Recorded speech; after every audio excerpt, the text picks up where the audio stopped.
약속을 잘 지키시나요? 약속이라는 것이 어떤 의미가 있죠? 약속은 혼자만 하는 게 약속이 아니지 않습니까? 혼자만 하는 것이 아니라 상대방이 있어야 약속이 되어지고, 그리고 누구는 약속을 잘 지켰네, 누구는 안 지켰네, 그럴 수도 있습니다. 저도 약속을 잘 지키려고 애는 쓰는데 간혹 가다가 참 당황스러운 그런 일들이 있는 것을 봐요. 지난번에는 예배 끝나고 집에 가는 중이었어요. 집에 가는 중에 한국에서 그 처갓집 식구들이 한씨 집안이 어디 여행을 갔다는 거예요. 저한테 페이스톡을 했어요. 근데 제가 이제 집에까지 가는 시간이 좀 있을 것 같아서 한 10분쯤 걸릴 것 같다고 제가 집에 가서 전화하겠다고, 전화를 드리겠다고 이렇게 하고 갔어요. 갔는데 10분이 뭐예요? 한 20분 정도 된 것 같아요. 전화를 했는데 전화 받은 사람은 처제였지만 옆에서 들리는 음성이 있었어요. 10분 있다 전화한다고. 그 음성에 깜짝 놀랐어요. 그분이 장모님이셨거든요.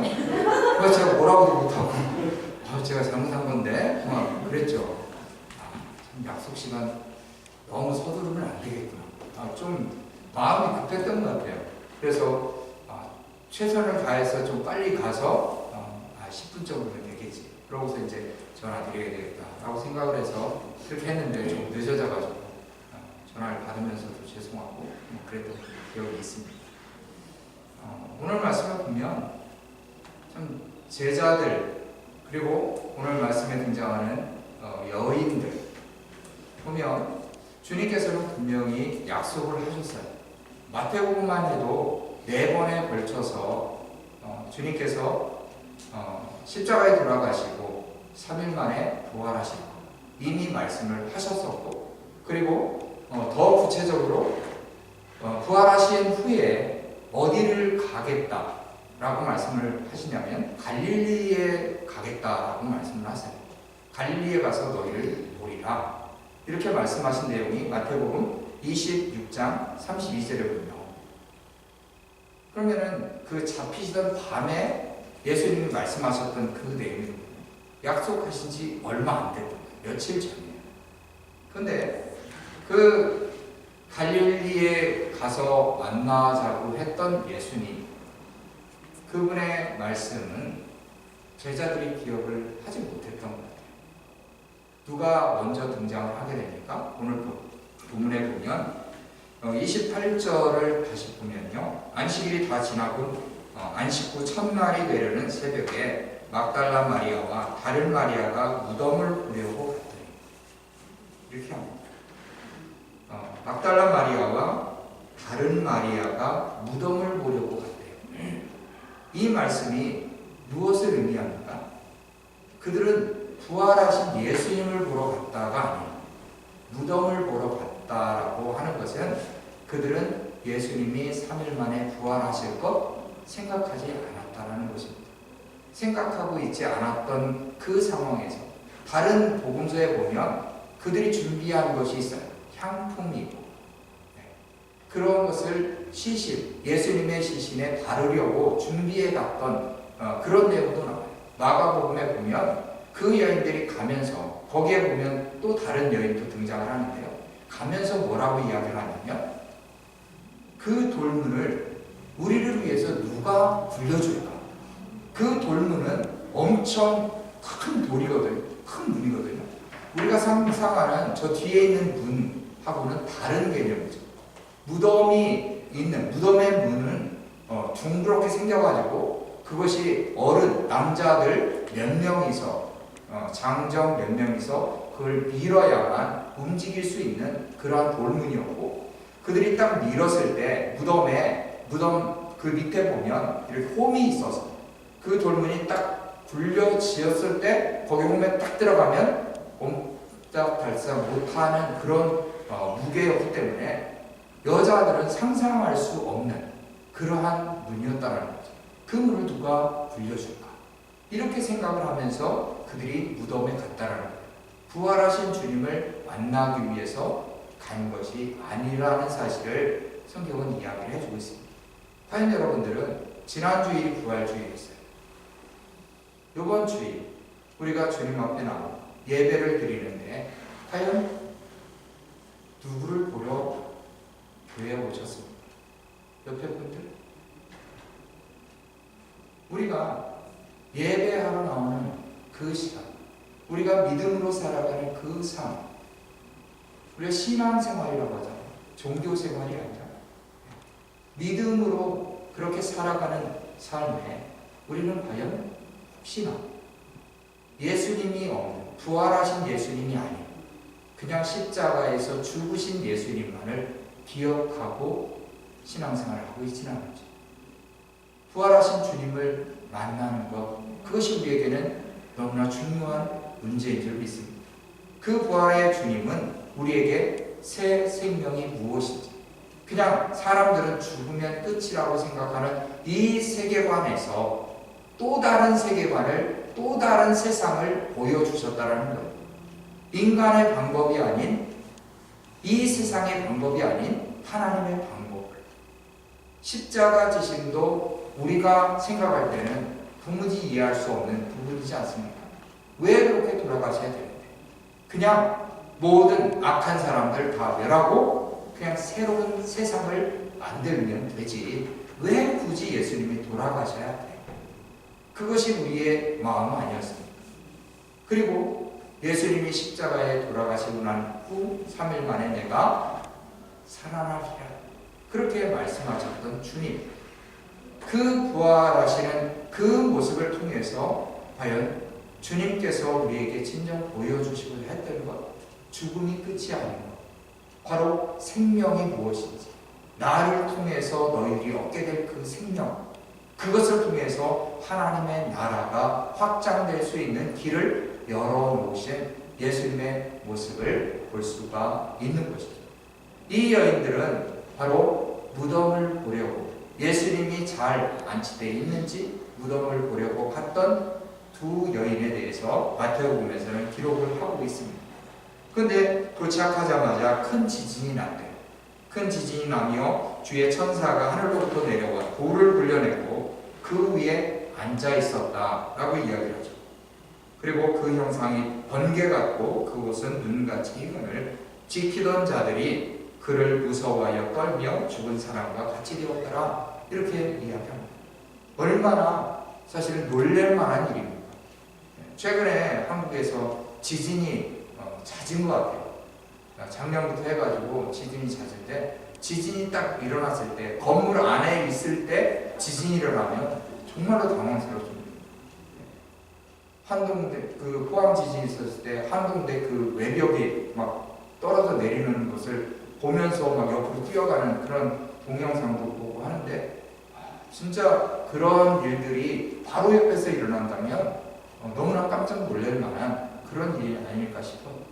근데 이 무덤을 지키고 있던 군사들이 있었어요. 지키던 자들이 지진이 일어나면서 돌 눈을 굴리는 천사의 모습을 보고 그들이 어떻게 됐다고 합니까? 죽은 사람과 같이 되었다. 뭐 기절한 거죠. 깜짝 놀라서 제정신이 아니었어요.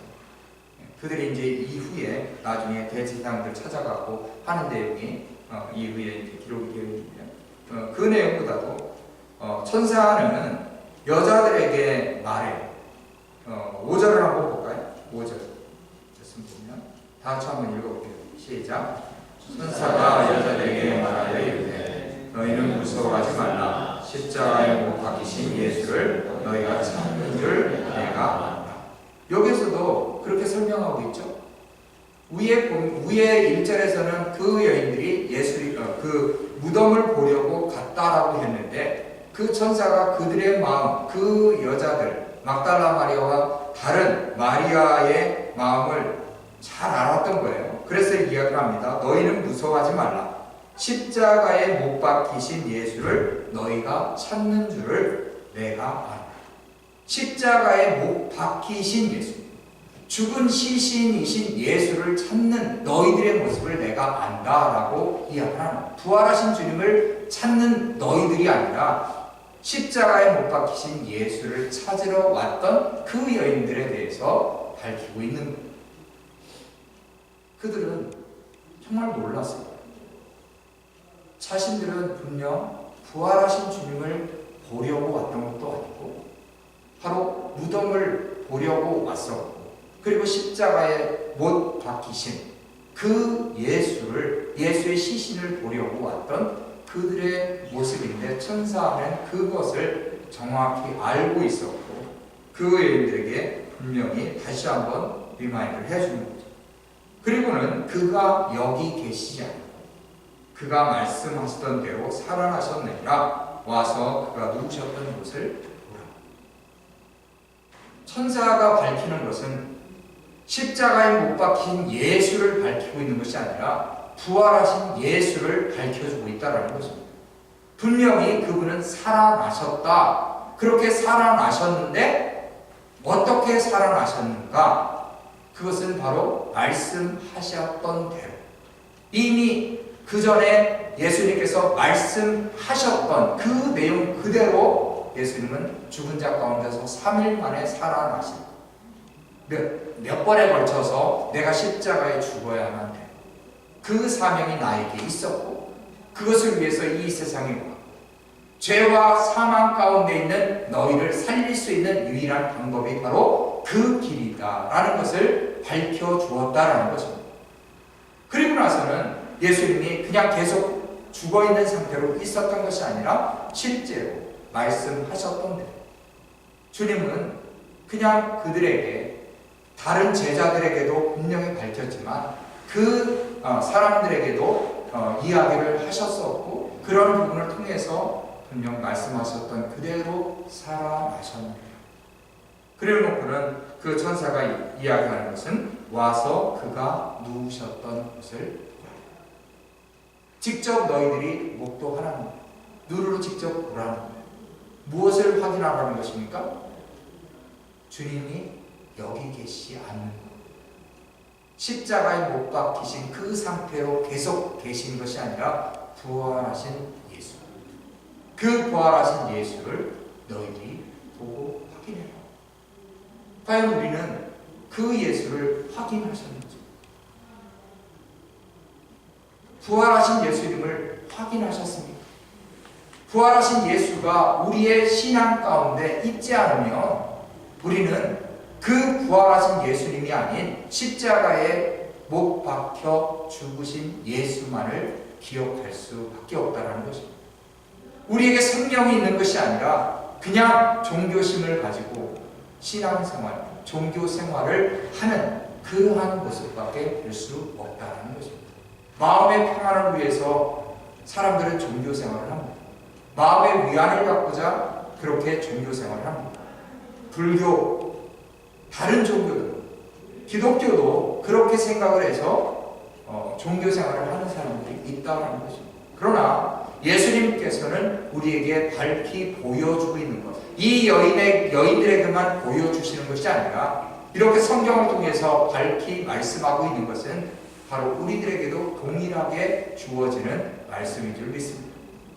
살아나신 예수, 우리에게 생명이 무엇인지를 보여주신 예수, 너희들이 사망, 그 죄와 사망 가운데 있을 수밖에 없는 그러한 모습에서 이제는 내가 주는 생명, 나를 통해서 얻게 되는 생명, 영생이 무엇인지 너희들에게 밝히 보여주는 그 생명을 소유한, 새 생명을 소유한 그러한 믿음이 무엇인지를 보여주시는 그러한 광경이라고 보여지는 것입니다. 그리고 나서는 그 말씀하셨던 대로 그렇게 살아나신 그 예수에 대해서 7절에 보면 또 빨리 가서 그의 제자들에게 이르되 그가 죽은 자 가운데서 살아나셨 너희보다 먼저 갈릴리로 가시나니 거기서 너희가 배우리라 하라. 보라 내가 너희에게 일렀느니라 하거늘. 이미 제자들은 들었다라고 말씀을 드렸죠. 마태복음 26장 32절에 제자들에게 분명히 말씀을 하셨어요. 내가 너희들을 갈릴리에서 내가 너희들보다 먼저 갈릴리로 가리라. 너희들 빨리 그곳에 와서 나를 만나자 라고 말씀하셨던 예수님. 바로 며칠 전 붙잡히신 그날 저녁에 예수님께서 제자들에게 약속하셨음에도 불구하고 그 제자들은 어떤 상황이었다라고 지난주에 말씀을 드렸습니까? 그들은 두려웠어요. 두려운 마음이 엄습한 그들에게 숨을 수밖에 없었던 그러한 모습. 숨었다라고 말씀을 드렸고 그 건물에 문이라는 문은 다 걸어 잠궜다라고 말씀드렸어요. 문을 잠궜음에도 불구하고 모든 문을 잠궈도 예수님은 그 문을 그냥 통과하시는 예수님 가운데 서서 말씀하셨던 그 예수님을 지난주에 말씀을 드렸습니다. 너희에게 평강이 있을지어다. 샬롬. 세상이 줄 수 없는 평안을 내가 너희에게 주는 평강을 이렇게 말씀하셨던 주님의 음성이 있었죠. 그 제자들에게 그 여인들이 빨리 가서 전해야 되는 그것을 이제 들었잖아요. 듣고 나서 그 여자들의 마음은 한편으로는 무서움이 있었다라고 합니다. 무서워. 어떤 무서움일까? 정말로 예수님이 부활하셨구나. 예수님이 그냥 죽은 줄만 알았는데 부활하신 예수님. 이미 말씀하셨던 그대로 살아나신 그 예수. 그분의 약속은 그냥 사라지는 그러한 약속이 아니라 실제로 실현되는 그러한 약속. 변함없는 약속. 사람들은 약속을 안 지킬지언정 하나님은 예수님은 그 약속들을 말씀하신 그대로 모든 것들을 지키시는 그러한 신실하신 하나님인 줄 믿습니다. 그 여인들이 무서움과 큰 기쁨으로 빨리 무덤을 떠나 제자들에게 알리려고 다름질했다, 달려갔다 라고 이야기합니다. 그런데 예수께서 그들을 만나 이르시되 평안하냐 하시거늘 여자들이 나아가 그 발을 붙잡고 경배했다. 그 여인들에게도 평안하냐? 너희들이 지금 무서움과 큰 기쁨으로 달려가고 있는 너희들의 모습, 그 모습에 진정 부활한 주님의 마음, 부활하신 주님이 주시는 그 평안을 누리고 달려가고 있는지 다시 한번 물으시는 주님의 모습을 보게 됩니다. 그래놓고 예수님이 뭐라고 말씀하십니까? 무서워하지 마. 가서 내 형제들에게 갈릴리로 가라 하라. 거기서 나를 보리라 하십니다. 제자들에게 다시 한번 그 갈릴리에서 내가 보리라. 그 사실을 다시 한번 확인해 주시는 예수님. 오늘 말씀의 제목이 갈릴리로 가라 말씀의 제목으로 그렇게 선포하고 있습니다. 갈릴리는 어떠한 장소입니까? 제자들. 그리고 예수님에게는 어떠한 장소였을까요? 복음서에 보면 처음에 예수님께서 공생애를 시작하시고 나서 처음에 사역하셨던 곳이 예루살렘이 아니었어요. 예루살렘이 아니었고 갈릴리였어요. 갈릴리에서 많은 일들이 일어났어요.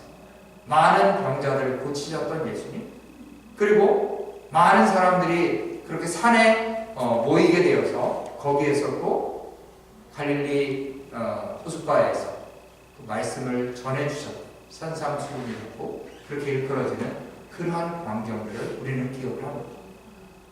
그리고 그 갈릴리에서 정말로 많은 일들이 일어나는데 그곳에서 고기를 잡던 어부들, 제자들 중에 어부들이 여러 명 있습니다.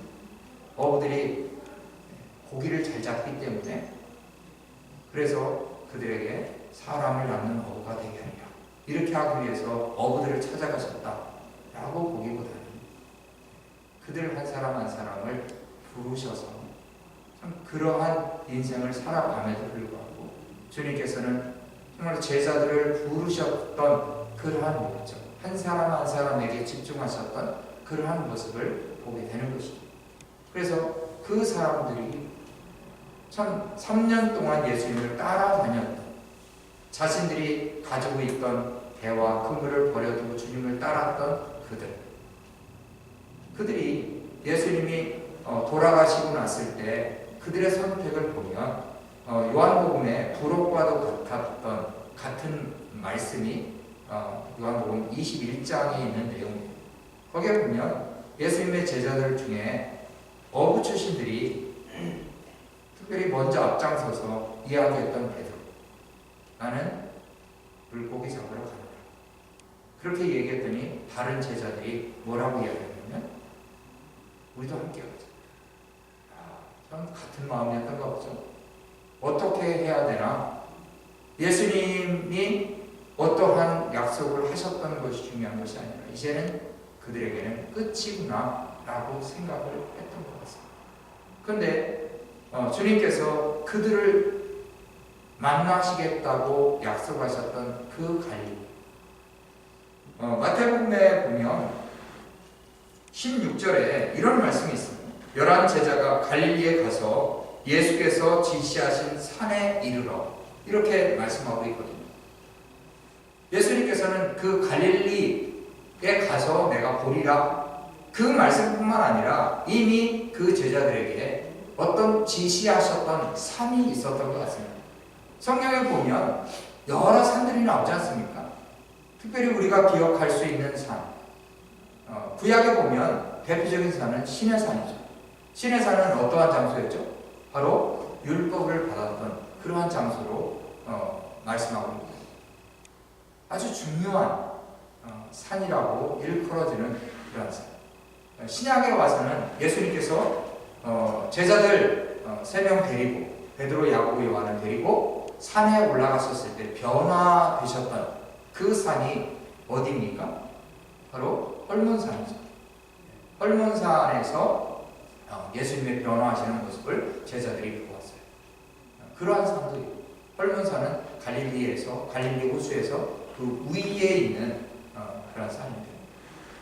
그리고 예수님께서 직접 복음을 전했던 그 마태복음 5장, 6장, 7장 산에서 설교하셨던 그러한 산도 나옵니다. 여러 산들이 등장합니다. 그런데 갈릴리에서 지시하신 산의 제자들, 11명의 제자들이 갔다라고 말씀을 하고 있어요. 그 주님께서 만나셨던 그러한 장소들, 특별한 장소였던 것을 볼 수가 있는 거죠. 그래서 제자들이 생각했을 때 자신들은 이제는 끝났구나. 예수님도 가셨고 이제는 우리 힘으로 할 수 있는 것이 없구나. 그렇게 생각하는 이들 보고 나는 물고기 잡으러 가는 거야. 이야기했던 베드로처럼 우리도 함께 가자. 그냥 옛날 모습 그대로 살아가자 라는 그런 생각으로 갔는지도 모릅니다. 그런데 그 제자들을 다시 만나 주셨던 예수님, 어떤 일들이 벌어질까요? 요한복음 21장에 네가 나를, 베드로에게 네가 나를 이 사람들보다 사랑하느냐, 이런 물음을 3번이나 반복을 하시잖아요. 그리고 다른 제자들의 마음은 어떠했을까요? 부활하신 주님을 만나셨던 그 장소, 사실은 그들에게 있어서 갈릴리는 아주 특별한 장소였고 예수님에게도 특별한 장소였다고 말씀을 드렸죠. 그들이 처음 예수님의 제자로 부름받은 장소, 그 장소에서 그들에게 다시 한번 사명을 주시는 그러한 장소가 그들에게는 갈릴리였다는 거죠. 우리에게도 갈릴리가 있지 않습니까? 우리의 갈릴리는 어디입니까? 저에게는 특별한 갈릴리와 같은 그러한 장소라고 한다면 예수님을 처음 만났던 그러한 장소였죠. 지금도 시골에 가면 모 교회가 있어요. 어렸을 때부터 다녔던 교회. 그런데 지금 이렇게 생각을 해보면 갈 때마다 느꼈던 것은 한 10년 전쯤인가요? 그 교회가 이제 옛날 건물들을 다 그냥 부시고 새로 이제 현대식으로 교회를 지었어요. 그러다 보니까 저에게는 옛날 그 추억이 있는 그러한 장소는 없어진 거잖아요. 그래서 완전히 새로운 건물, 너무 좋아 보여요. 그런데도 예전에 내가 주님을 만났던 장소가 저 정도쯤일 텐데 이제는 그냥 확연하게 보일 수 없는 그런 장소가 추측이 가능한 거죠. 그래도 목요일을 생각할 때마다 내가 신앙생활을 어렸을 때부터 저 교회에서 했었고, 그러면서 주님께서 나를 만나 주셨던 그 장소, 그리고 고등학교 때 또 수련회에 갔던 안면도였던 그 장소에서 주님께서 저에게 사명을 주셨던 그러한 일들, 그렇기 때문에 저에게도 분명 주님께서 홀링하셨던 그러한 장소, 만나주셨던 그 장소를 통해서 내가 그대로 살아가기를 원치 않으시는 주님께서 순간순간 그 장소를 기억나게 하시고, 그러면서 더 하나님의 나라를 위해서 그 길을 걷게 하시는 그러한 일들이 계속해서 일어나고 있는 줄 믿습니다. 여러분들에게도 동일하게 주님을 처음 만났던 그 장소, 그리고 때로는 지치고 좌절하고 더 이상 못하겠다, 더 이상 나는 아무것도 이렇게 하고 있을 때 여러분들에게 다시 한번 찾아오셔서 갈릴리에 와서 부활하신 주님을 만나는 그러한 일들을 통해서 다시 한번 힘을 내시고, 그 주님이 주시는 평강, 그 주님이 주시는 은혜가, 그 주님이 주시는 새 생명, 여러분들의 신앙 더 깊이, 더 넓게, 그리고 이 세상에서, 교회에서뿐만 아니라 이 세상에 나아가서 여러분들이 살아가는 그 과정 가운데 과연 부활하신 주님을 만난 그 기쁨이 무엇인지 함께 일하는 사람들에게 보여줄 수 있고, 여러분들이 누렸던 그 복음의 능력, 그들에게 복음의 능력을 또 전할 수 있는 그러한 삶이 되기를 주님의 이름으로 축원합니다. 기도하겠습니다.